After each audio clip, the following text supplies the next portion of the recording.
Hello friends, ఒక అద్భుతమైన టాపిక్తో ఒక మంచి మాటతో నేను మీ ముందుకు. ప్రకృతిలో ఆత్మహత్య అనే పదం కేవలం మనుషులకు మాత్రమే పరిమితం. పక్షులు కానీ జంతువులు కానీ తమ ప్రాణాలను కాపాడుకోవటానికి ఎంతటి పోరాటమైనా చేస్తాయి, కానీ తమంతట తాము ప్రాణాలు విడిచిపెట్టవు కదా.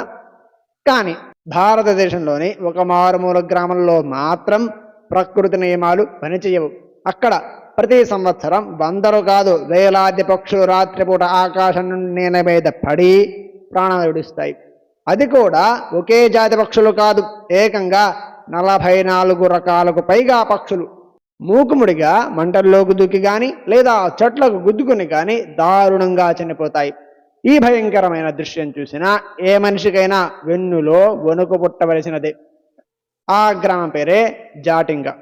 అస్సాం రాష్ట్రంలోని దట్టమైన కొండల మధ్య ఉన్న ఈ గ్రామం ప్రపంచవ్యాప్తంగా the valley of death for birds గా పేరు తెచ్చుకుంది.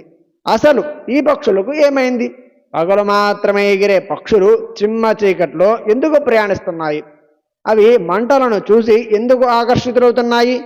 దీని వెనుక ఏదైనా దయ్యాలు లేదా అదృశ్య శక్తులు పని ఏమైనా ఉన్నదా? ఈరోజు మన టీ టైమ్ టాపిక్లో దశాబ్దాలుగా సైన్స్కు సవాలు విసురుతున్న జాటింగా బర్డ్స్ సూసైడ్ మిస్టరీ వెనుక ఉన్న భయంకరమైన నిజాలను, సైన్స్ చెప్పే కారణాలను తెలుసుకుందాం. పదండి, ఆ పొగ మంచు పర్వతాల్లోకి ప్రయాణం చేద్దాం. మీ సపోర్ట్ నాకు చాలా ముఖ్యం. 1 లైక్ అండ్ సబ్స్క్రైబ్ ప్లీజ్.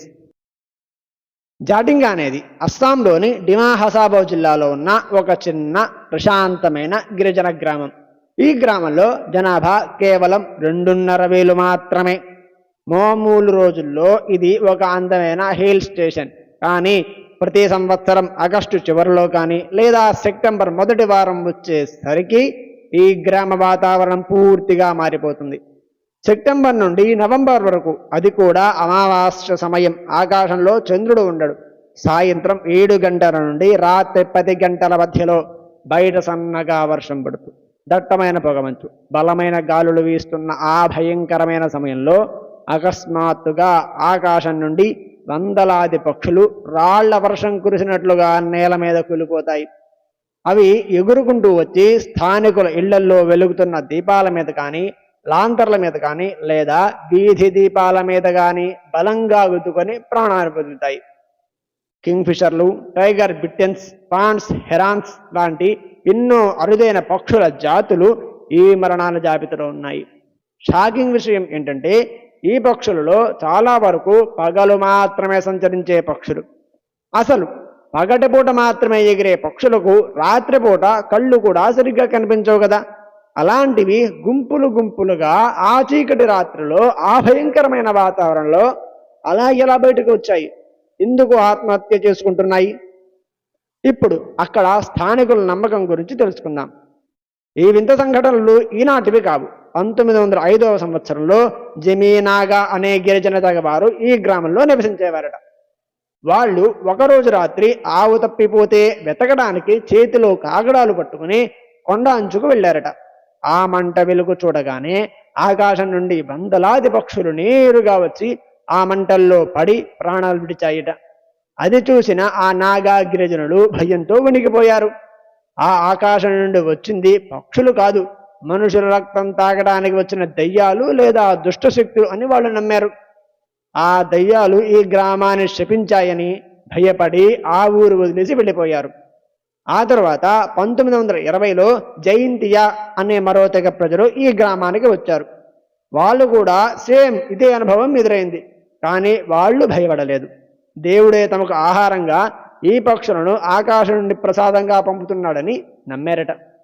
అంతేకాదు, ప్రతి సంవత్సరం ఆ సమయం రాగానే ఊర్లో పెద్ద పెద్ద మంటలు వేసి పక్షులు కింద రాగానే వాటిని కర్రలతో కొట్టి చంపి తినడం మొదలుపెట్టారట. ఇప్పుడు సస్పెన్స్, పక్షులు ఏమైనా హిప్నటైజ్ అవుతున్నాయా అనే దాని గురించి తెలుసుకుందాం. ఇందులో అందరినీ అత్యంత ఆశ్చర్యపరిచే విషయం మరొకటి ఉంది. సాధారణంగా ఒక పక్షి నేల మీద పడినా లేదా ఎవరైనా మనిషి పట్టుకోవడానికి ప్రయత్నించినా అది తప్పించుకోవడానికి గిలగిలా కొట్టుకుంటుంది, లేదా అరుస్తుంది, లేదా భయంతో ఎగిరిపోవడానికి ప్రయత్నిస్తుంది కదా. కానీ జాటింగాలో నేల మీద పడిన ఆ పక్షులు ఆశ్చర్యకరంగా ఎలాంటి పోరాటం చేయవు. అవి స్పృహ కోల్పోయినట్లు లేదా ఎవరో హిప్నటైజ్ చేసినట్లు కదలకుండా అలాగే ఉండిపోతాయి. చేత్తో పట్టుకున్న అరవు, ఏమీ చెయ్యవు. కళ్ళల్లో ఒక శూన్యం కనిపిస్తుంది. పైగా ఆ పక్షులు ఆహారం తీసుకొని కూడా చాలా రోజులైనట్లు కడుపు ఖాళీగా కనిపిస్తాయి. ఇది చూసి ప్రపంచం నలుమూలల నుండి వందలాది మంది పక్షి శాస్త్రవేత్తలు జాటింగాకు పరుగులు తీశారు. అసలు ఈ పక్షులకు ఏమైంది? ఎవరో ఒక అదృశ్య శక్తి వీటిని కంట్రోల్ చేస్తోందా అనే అనుమానాలు బలపడ్డాయి. డాక్టర్ సలీం అలీ, ఎస్ఎన్ గుప్తా లాంటి ప్రఖ్యాత శాస్త్రవేత్తలు ఈ మిస్టరీని ఛేదించడానికి తమ జీవితంలో ఎన్నో సంవత్సరాలు అక్కడే గడిపారు. అసలు నిజం సైన్స్ ఏం చెబుతోంది?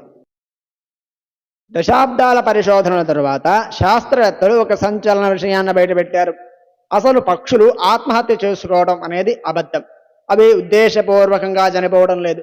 ఒక భయంకరమైన ఇల్యూజన్లో చిక్కుకొని అవి ప్రాణాలు కోల్పోతున్నాయి. దీనికి ప్రధానంగా 3 శాస్త్రీయ కారణాలు ఉన్నాయి.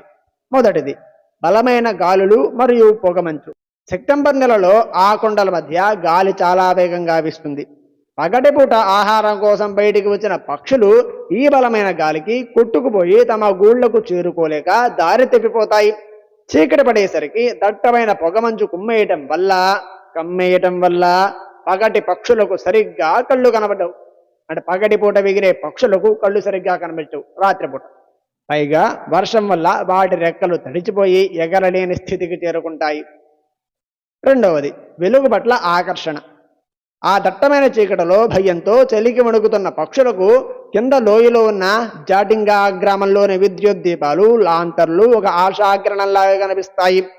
ఆ వెలుగు చూసి అవి నేరుగా అతివేగంగా కిందకు దూసుకుని వస్తాయి. ఆ స్పీడులో ఇళ్ల గోడలకు, చెట్లకు, విద్యుత్ స్తంభాలకు గుద్దుకొని స్పృహ కోల్పోయి నేల మీద పడిపోతాయి. అందుకే కింద పడిన పక్షులు షాక్లో ఉండిపోతాయి తప్ప ఆత్మహత్య చేసుకోవడం లేదు. మూడవది అయస్కాంత క్షేత్రం. ఈ భూమి మీద పక్షులు ప్రయాణించడానికి వాటి మెదడులో సహజమైన GPS లాంటి వ్యవస్థ ఉంటుంది. అది భూమికి ఉన్న అయస్కాంత శక్తి అనగా మ్యాగ్నెటిక్ ఫీల్డ్ ద్వారా పనిచేస్తుంది. అయితే జాటింగా కొండల్లో మ్యాగ్నెటిక్ ఎనర్జీ చాలా వింతైన మార్పులు ఉంటాయి. వర్షం పడినప్పుడు అవి మరింత తీవ్రంగా మారి పక్షుల మెదడు డ్యామేజ్ అయ్యి అవి తమ సంసారాలను కోల్పోయి పిచ్చి పిచ్చిగా ప్రవర్తిస్తాయి అని కొందరు శాస్త్రవేత్తలు చెబుతున్నారు. ఇప్పుడు అది ఆత్మహత్య కాదు, హత్య. అది ఎలాగో తెలుసుకుందాం. ఇన్ని పరిశోధనల తరువాత తెలిసిన అత్యంత చేదు నిజం ఏంటంటే జాటింగాలో పక్షులు పైనుంచి కిందపడి చనిపోవడం కంటే కిందపడిన వాడిన మనుషులు చంపినవే ఎక్కువ. అవును, ఆకాశం నుండి దేవుడు పంపిన ఆహారం అనుకొని గ్రామస్తులు పెద్ద పెద్ద లైట్లు పెట్టి పక్షులను ఆకర్షించి అవి కిందకు రాగానే కర్రలతో కొట్టి వాటిని చంపి తినేవారు. పక్షులు ఆత్మహత్య చేసుకుంటున్నాయి అని ప్రపంచం అనుకుంది. కానీ నిజానికి అక్కడ జరిగినది ఆత్మహత్య కాదు, సామూహిక హత్య. ఎప్పుడైతే ఈ నిజం బయటపడినదో భారత అటవీ శాఖ మరియు ఎన్నో జంతు సంరక్షణ సంస్థలు వెంటనే రంగంలోకి దిగాయి. గ్రామస్తులకు పక్షులకు ప్రాముఖ్యత గురించి అవగాహన కల్పించాయి. ఆ మరణాల మాసంలో రాత్రిపూట ఎవరూ బయట పెద్ద పెద్ద లైట్లు వేయకూడదని, కింద పడిన పక్షులను కాపాడి ఉదయం మళ్లీ వదిలివేయాలని రూల్స్ తీసుకొచ్చాయి. గత కొన్నేళ్లుగా పక్షుల మరణాలు చాలా వరకు తగ్గాయి. ఇప్పుడు పక్షులను కాపాడటానికి స్థానికులు కూడా స్వచ్ఛందంగా ముందుకు వస్తున్నారు. జాటింగా ఇప్పుడు పక్షుల మరణ భూమి నుండి పక్షుల సంరక్షణ కేంద్రంగా మారుతోంది. ఇది నిజంగా సంతోషించాల్సిన విషయమే. ముగింపు, conclusion and call to action. ప్రకృతిలో జరిగే ప్రతి వింత వెనుక సైన్స్ ఉంటుంది. కానీ మూఢనమ్మకాల వల్ల, అవగాహన లోపం వల్ల వేలాది మూగ జీవాలు బలైపోయాయి. ఏది ఏమైనా జాటింగాలోని మ్యాగ్నెటిక్ అనాలసిస్ గురించి మాత్రం సైన్స్ ఇంకా పూర్తి సమాధానం చెప్పలేకపోయింది. ఇది ఒక సగం సాల్వ్ కాని మిస్టరీ లాగే మిగిలిపోయింది. మరి మీరేమనుకుంటున్నారు? మూగజీవాలను మనమే రక్షించుకోవాలి కదా.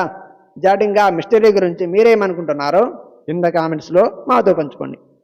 ఈ మైండ్ బ్లాగింగ్ టాపిక్ మీకు నచ్చినట్లయితే వీడియోను లైక్ చేయండి, మీ ఫ్రెండ్స్ అండ్ ఫ్యామిలీకి షేర్ చేయండి. ఇలాంటి మరెన్నో అద్భుతమైన మిస్టరీల కోసం మన టీ టైమ్ టాపిక్ ఛానల్ను సబ్స్క్రైబ్ చేసుకోవడం మర్చిపోమాకండి. మరొక అద్భుతమైన వీడియోతో మీ ముందుకు వస్తాను.